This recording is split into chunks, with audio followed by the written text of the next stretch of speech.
Good morning, gardening friends. Welcome back to my garden evolution. And this is Vicky.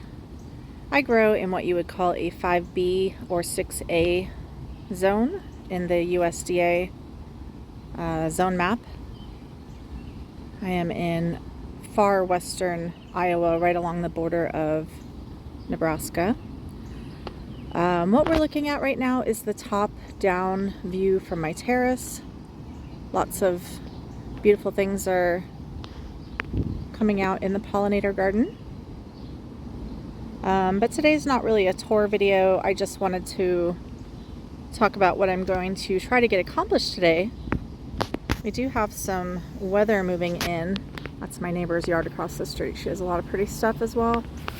Very kind of gray skies and windy. So the forecast says it's not supposed to rain until like 4 p.m. I'm hoping that I can get a lot done today because we're supposed to have rain actually for like the next 3 days, and a cold front's coming in, so it's going to be cooler temperatures.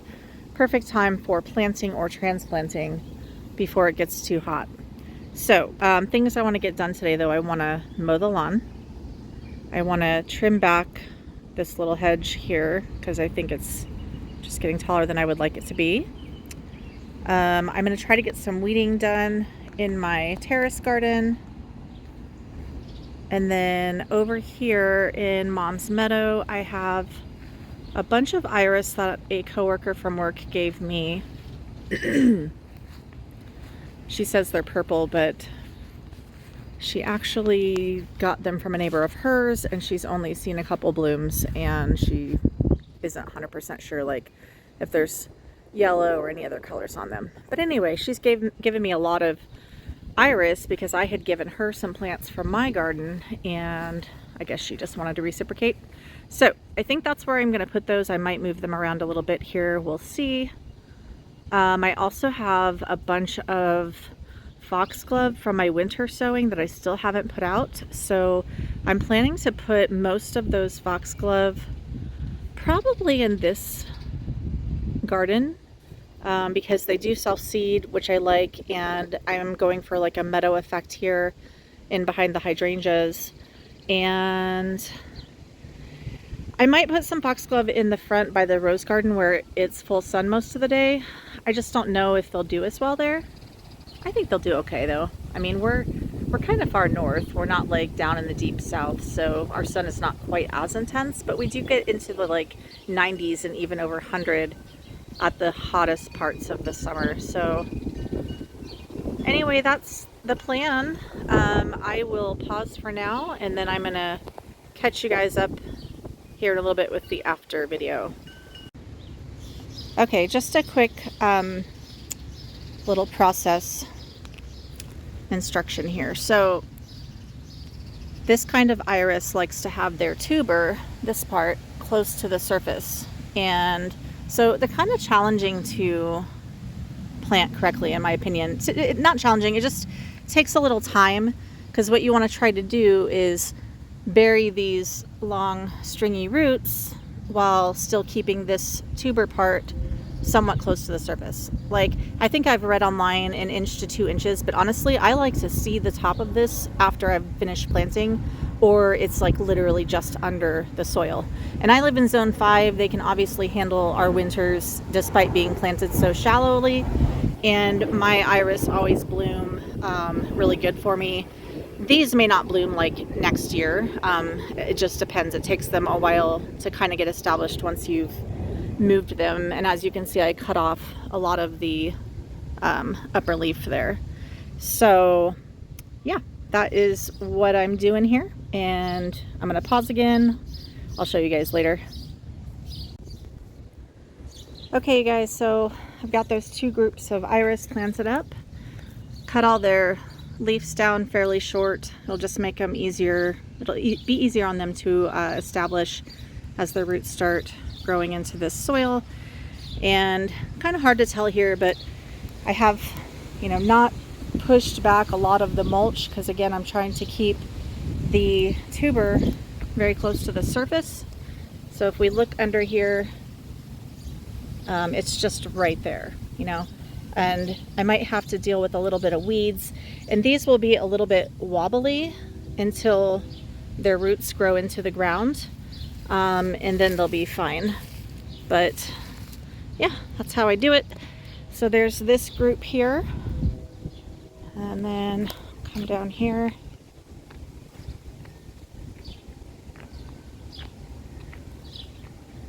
And the other group is right here. Okay, now I'm going to move on to my foxglove, which I'm probably going to just kind of intersperse throughout this whole section that's behind my walkway along this terrace, and maybe a few in the front of the walkway as well, because they are, you know, tall and you can see through them, so it's not like it's an obstructive plant. They don't all have to stay toward the back, even though they get tall. So that's what's up next, and I will show you when I'm done with that. Okay, before I actually plant them, I just wanted to show you kind of what we're working with here. These are all fairly small foxglove that I just grew from seed. I did a winter sowing, and I don't know, you know, they're not going to bloom this year. They shouldn't bloom this year. So, oh, also, isn't this adorable? I guess this was mixed in the seed packets, because I got some of these little teeny daisy looking flowers. I think they're Origeron, but I've never grown that before. I'm gonna plant those too. I think it would be cute along my pathway if it started self-seeding and just kind of growing along the pathway. So I'm just gonna throw those in as well. And then I also had a couple of black pepperbox poppies that I haven't planted yet, so I just thought I'll get those in too. And then this is the very last of my winter sowing. I do have some wildflowers in flats that frankly haven't done very well. I might just throw some seed down and, you know, see what happens. But I've had bad experience in the past with just throwing seed down and letting everything grow up completely wild. So I was trying to be a little more controlled in my plantings, and that's why I was growing it in a flat first, to just kind of see what I like and what I don't like. But anyway, that's for a different video probably. So now that you see what I've got here, it's not going to look like a whole lot once I do plant it because they're so small. But again, my plan is just to kind of plant them throughout my little garden up here. And then next year they should flower for us and then start reseeding in this garden. And then for years to come, I will hopefully have lots of foxglove. And what I'll do is I'll grow them again next year from seed, because they are biennial, and that way I'll have the 2 cycles going, since it's like the first year they just put on green growth and then they die back in the winter, and then the second year is when they're going to shoot up tall stalks and bloom. And they'll do that every other year as they reseed, and then they die after that second year. At least that's my understanding. So if I do plant them, grow them from seed and plant them 2 years in a row, then I should have a continuing reseeding and blooming process going on thereafter. All right, I'm going to pause again while I start planting, and I'll be back here shortly. Okay, I have gotten all of the foxglove and what I think is Origeron, possibly, those little daisy looking flowers. Those are planted. So let me show you all those little clumps. Some of these you'll see have multiple plants together. I got lazy toward the end. I started down on that end and I ended down on this end. So I was just like, they will sort it out and fight for survival of the fittest, I suppose. But there's some on this side as well. A couple more clumps over here. Some of my soil was wetter than other parts. I was taking it out of pots and putting it in. So I'll come back behind this and water everything. And then, like I said, we're supposed to get rain today. Here's one of those cute little Origerons. So hopefully those spread along my pathway. That would be adorable. Sorry, it's sometimes hard to see when it's bright on the screen if I'm looking at the right place, but I think there's another clump right there. Another clump right there. Walking Okay, I've got some more here, there, there, this side, this side. Oh, there's another one of those little origerons. I really hope those spread. It was like a fun little surprise in my seed packet, because I've been thinking about trying to get some of those. I've seen some other gardeners who grow them. There's a couple that don't have flowers, but hopefully those will grow. More foxglove. Anyway, I've seen some other gardeners who had origeron kind of planted along their pathways. Here's some more of the foxglove. Another little patch over there. Another little patch right there. And I really like those tiny little daisies just self-seeding amongst the plants. It looks really, amongst the pavers and, along the walkway. I've seen that in other gardens that look super cute. So, a happy little surprise. All right. Not sure if I'm going to move anything else today. I'm thinking about moving some yellow daylilies out to my front terrace garden. We'll see. But before we do that, I just want to show you my hydrangeas that are really coming along. So these, when they first open up, these are the lace cap, Invincible lace cap. They're very faint light pink. And then, or actually, I'm sorry, when they first have their little buds, they're this darker color, and then as they open up, they're like this really faint light pink. I love them. I have been wanting to find Haas Halo for a while, and I never see it at any of my local stores. I might just have to order it online. But Haas Halo is basically like kind of the same look, only I think the lace caps are a lot bigger and they're totally white. So that's a hydrangea that I'm hoping to add at some point. You can see my iris stand back there. This one is Invincible Ruby, and she's tiny. Now that I know what these are, I'm going to get them labeled. So I have 5 Invincible Spirit 2, which are these color. And what I want to do is move 2 of these to my back row, and then that'll open up some spaces down here to add more variety in my hydrangeas down to this bottom row. And I have 0 Invincible Spirit on the back row yet, so I just wanted them to be very mixed up. I don't want them to be like side by side as the same hydrangea. And like here I have an Invincible right next to another Invincible. But the problem is last year when I was transplanting these, most of them didn't have any flowers, so I didn't really know what they were. And I just kind of had to guess when I was planting them. So I will be doing a little rearranging, but I'll probably wait until maybe September to do that. But really hoping for a good show in the hydrangea garden this year. It's starting to look really beautiful. And then again, as I've mentioned before, along this pathway on this side, there's really just a short amount of space before it hits the rock wall. And the rock wall is kind of buried right now beneath the mulch. But eventually it is going to start showing again. So like right here, you can see where it is peeking out. And what I want to do is come in here. I've got a new weed whacker that also does edging, so I want to make a nice edge along the hydrangea border, and then I'm going to pull that I'm going to pull the bark that's along the wall down more once I get my edging in place, and that way it'll re-expose that wall, and it's going to have this little shelf behind it in between the pathway and before where the wall hits. And that area I'm trying to fill in with various daylilies and other kinds of flowers that are just going to kind of peek up and add a second layer behind my hydrangeas. So if you can imagine, that's kind of what I'm going for. And then in that back row, again, I want it to be kind of meadowish looking. So there's going to be a hedgerow, there's going to be some hydrangeas going along the back, but then also I'm going to have foxglove, my carrot flowers, which get those pretty lace top flowers, kind of going along the theme of the look of the hydrangeas.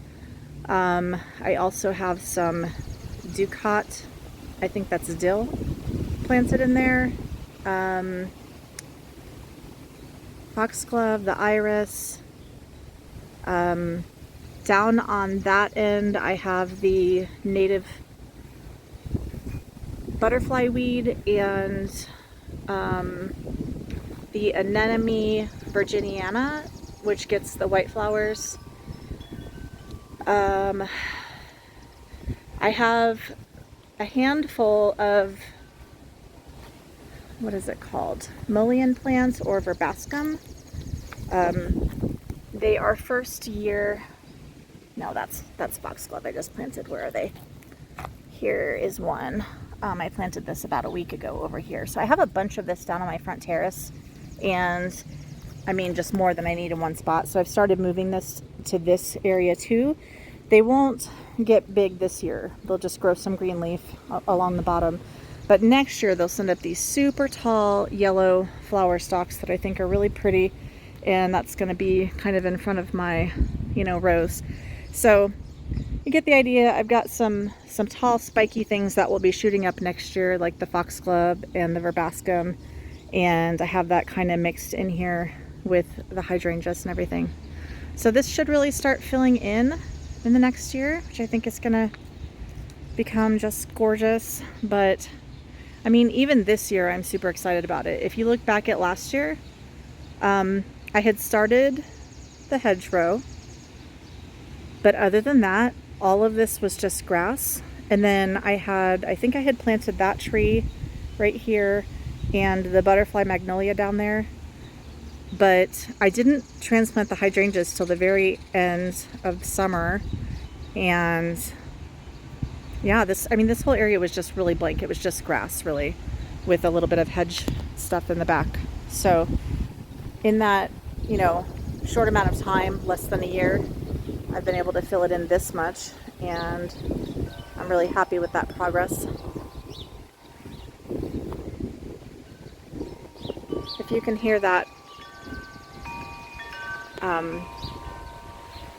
what are these called? Wind chime?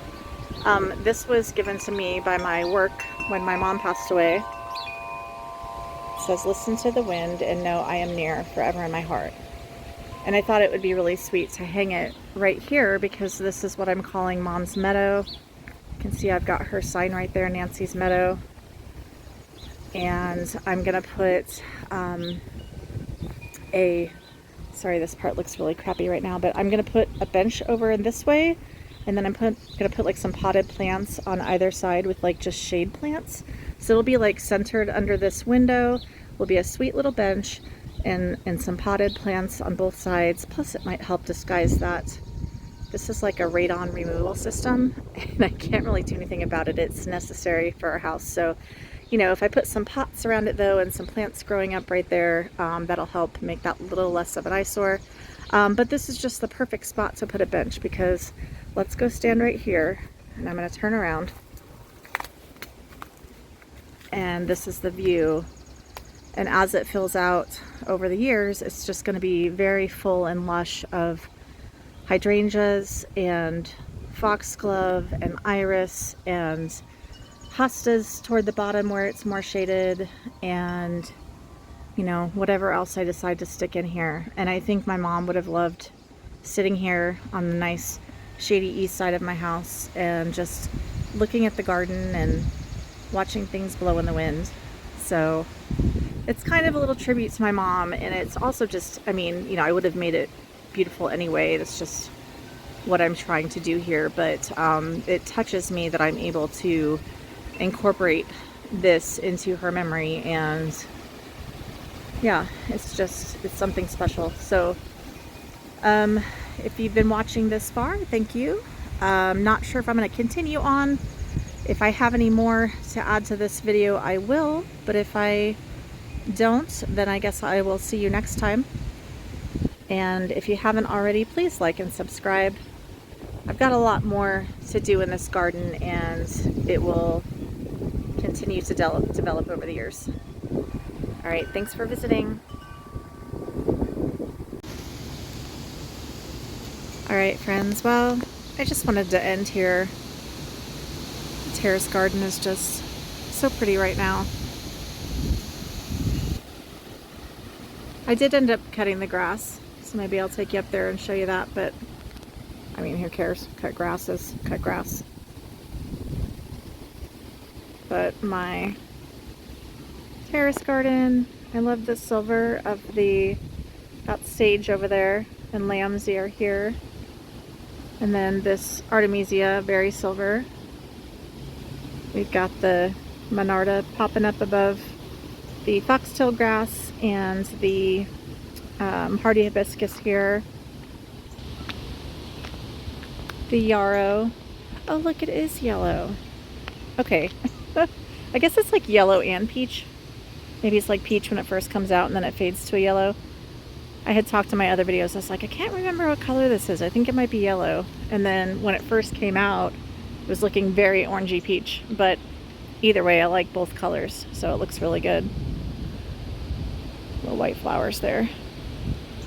Something that I'm realizing is that I need to add more white. Like, these daisies are beautiful, but I would like to put some on the lower level because from the sidewalk, you almost can't really see them because they're up higher. So I think they would be prettier if they were down here, and I just need more white on this level anyway. I just have this one little rose over here that has kind of really, really light yellow fading to white blooms. And then down here, I have the same kind of rose. This one's a little bigger. I think that's the only white I have on this whole bottom terrace. I'm really liking the white here of the gladiolas, and now that I'm getting these other colors as well, those are gorgeous. Oh my god, I have to plant more gladiolas in the future. They're cheap. You know, even if they don't come back for me, I'll plant them every year. And I'm really liking the addition of yellow. I mentioned it in my last video. I put this little coal bucket thing that I bought on discount. So the bottom is like a little bit rusted out. It was at my garden center. They had it marked 1995. I was like, that would be a cool planter in my opinion. So I snatched that up, and then I saw this really long trailing plant, and I was like, gotta have that. And then I got the coreopsis in there, and they're not blooming yet, but there's also a false sunflower. Actually, I wonder if that bigger looking one is one of those. I'm not sure. But that should get a lot more flowers as, you know, we get into the next month or two. I might have to stake up the gladiolas. I was kind of expecting that, but my drumstick alliums are opening and looking really pretty. Those are like the tall, skinny purple ones that are kind of right there in the front mixed in with those cosmos. So I know I have a lot of grass right here. I talked about this in my last video. I'm planning to move some yellow daylilies into this area. So when I do that, I'll dig up all the grass, plant the yellow daylilies. Those will prevent the grass from coming back, but they also have a pretty grassy texture. So even when they're not in bloom, I think I'm gonna like that look there. And it'll just be something at the front to kind of, you know, look like a border plant. Speaking of border plants, I love my little sedum and cactus area that I have down here. I just think it looks really nice at the front. And my plants that I have for my spillers they're getting there. I wish they would go faster, but they are starting to do what I wanted them to do, which is to spill over the edge and disguise my broken ledges. This summer, I mentioned it, but our whole road is going to get resurfaced, or I don't know, completely torn up and redone, I'm not sure. And when they do that, they told us they're going to tear out all of the grass, and they might even do something to the sidewalk, but they're supposed to be fixing my curb. So I'm not doing anything with this parking strip until after they have done this road project, because what's the point of that, you know? It would just be destroyed. The sun is coming out before it storms. Do you remember me telling you the verbascum was starting to grow in this area? So I wasn't sure, and I'm still not really sure how many first year plants I have versus second year, but these ones that are sending up stalks are definitely second year. And I think that maybe a couple more of these ones on the bottom might also send up stalks, but there's also some smaller ones mixed in there. So basically this is a biennial like foxglove. The first year just does the green growth on the bottom, and then the second year it sends up tall flowered stalks. And I had just one last year and it was just magnificent. It was probably my favorite thing that happened all year in this garden. And, you know, it's basically like a wildflower. Some people would consider that a weed. Not me, I loved it. It was beautiful. Got a lot of grass in there that I need to get out, mixed in with my salvias. Thinking about buying some more of this pink profusion salvia and filling up this little corner more. The more I have, the less grass and weeds can get in. I've got some dahlias open right back there. Kind of nice behind the drumstick alliums. Same kind of colors. This kind of green bushy plant right here, pretty sure that's a hardy hibiscus that gets light pink flowers, but I'm not 100% sure. That could be some sort of weed.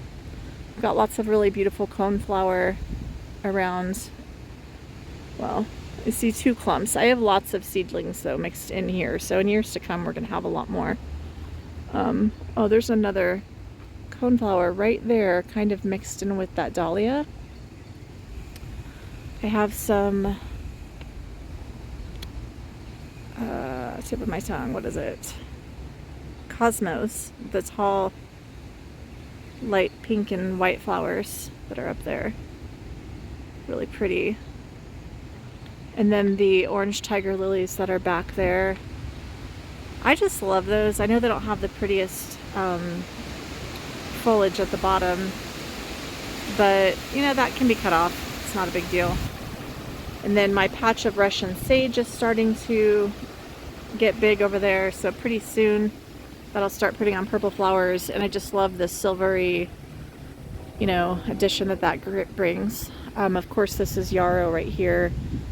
Told you guys many times how much I love my yarrow, but I am going to try to keep it shorter in the future. So I think I might have to do like a Chelsea chop on that, maybe in like late April or early May, to keep that in check.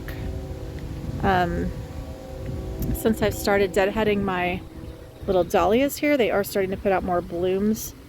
Still very tattered looking foliage. I explained before we had some hailstorms with those tornadoes that came through my area that thankfully didn't hit my house, but we still got a little damage to the garden. This is another type of astilbe here. It's my geranium here. Here is the oregano. This is just your old garden variety oregano. So last year it was about 6 to 8 inches tall probably.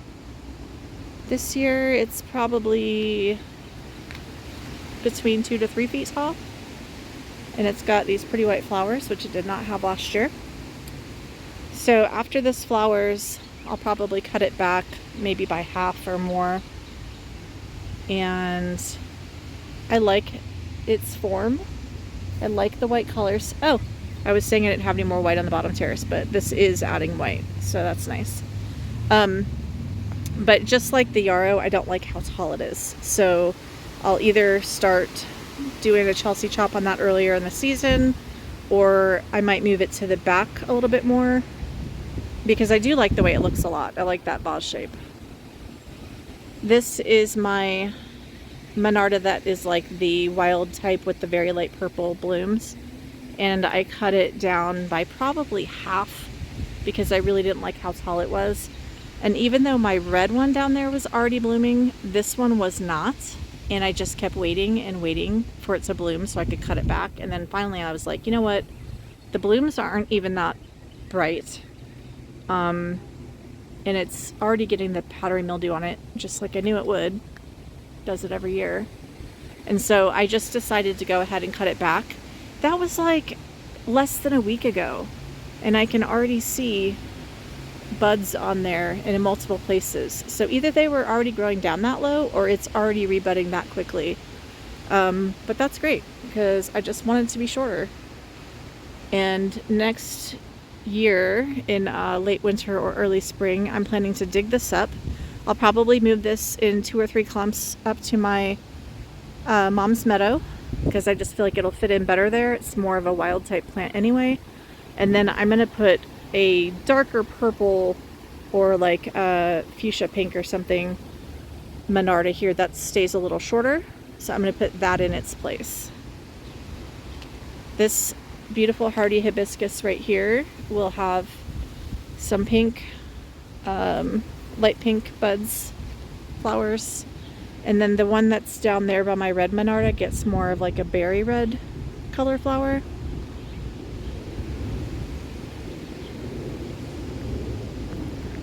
I have another row of lamb's ear over here, just like I do on the other end. And this is a bed of 4 o'clocks. I'm excited for those. This is my other bed of 4 o'clocks that didn't turn out as well. Got tons of grass in here.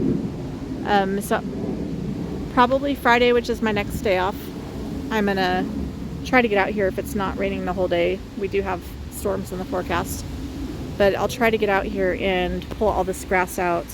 And then I've got some more 4 o'clocks in a pot. Plus I'm going to take some of these and I'm going to mix them in here to make this one and that one kind of evenly planted. And then I also have some compost to lay in here because I think that's why this one didn't do as well as that one did to start with. I put compost in that bed and I did not put compost in this bed.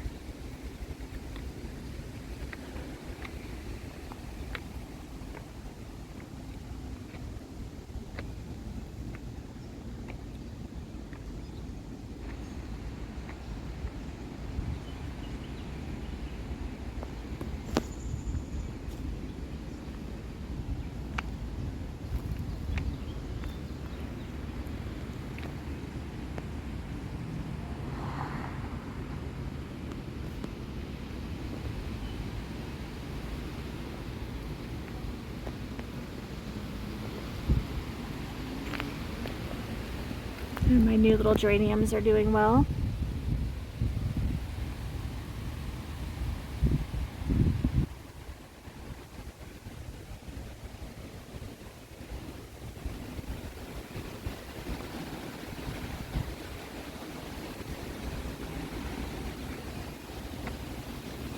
It's my shade garden.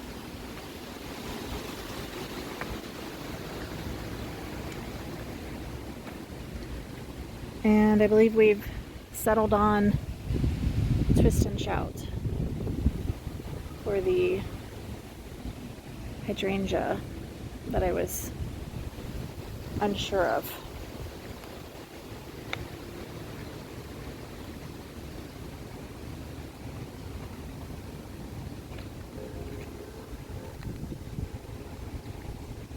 Here's the lawn. Told you I'd mow it. My stilby bed. The lamiums are in bloom. And pink veronica. These oriental lilies look like they'll be blooming soon. My elephant ears are looking really good. And that, I always forget to mention this. This is a pink Ito peony, or at least I hope it is. My goodness. You know how many times I bought something in a package and then it turns out to be something else 2 years later when it finally blooms? But that's what that is supposed to be.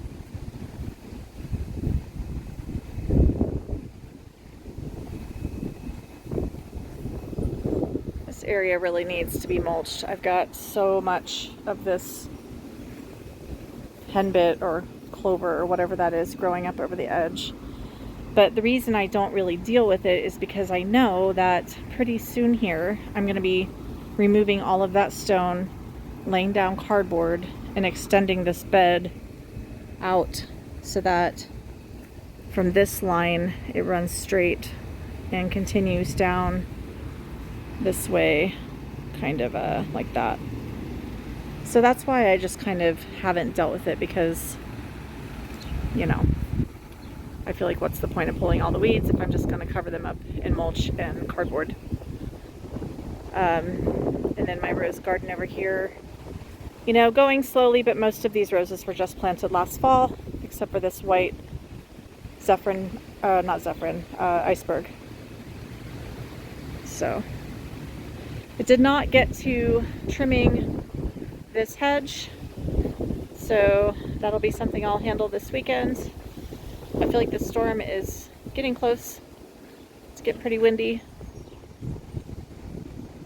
It's been cloudy all day like that though, so I guess that doesn't really mean anything.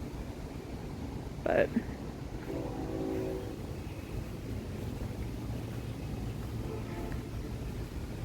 all right, I think I'm really done in the garden today for real. This was the last thing I did up here. I pulled more of this mulch away because I'm still needing to carry more of these heavy stones out here to finish this walkway, and I just have that little bit left. So I will get that done soon.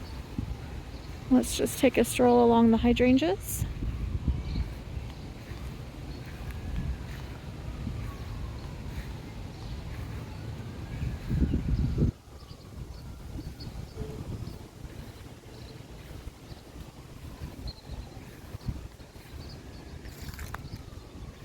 If you have lots of different types of hydrangeas, then you'll know the smooth type open, which is what this is. The smooth type open earlier than the panicles. So I have them like mixed up so that I always have some in various stages of bloom and various colors. I like how the hydrangeas, after they bloom, they continue to kind of change color and they get this antique look to them, which is not a bad color. It's just different. And I like the way that they all look next to each other when they're different. So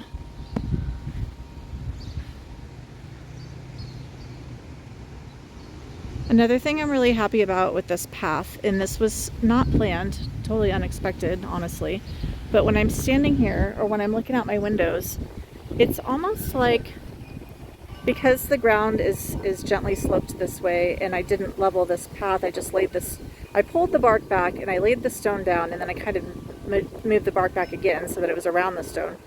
But it's almost like it's slightly sloping toward us so that it's showing us the entire path from this view. And I just really liked the way that it turned out.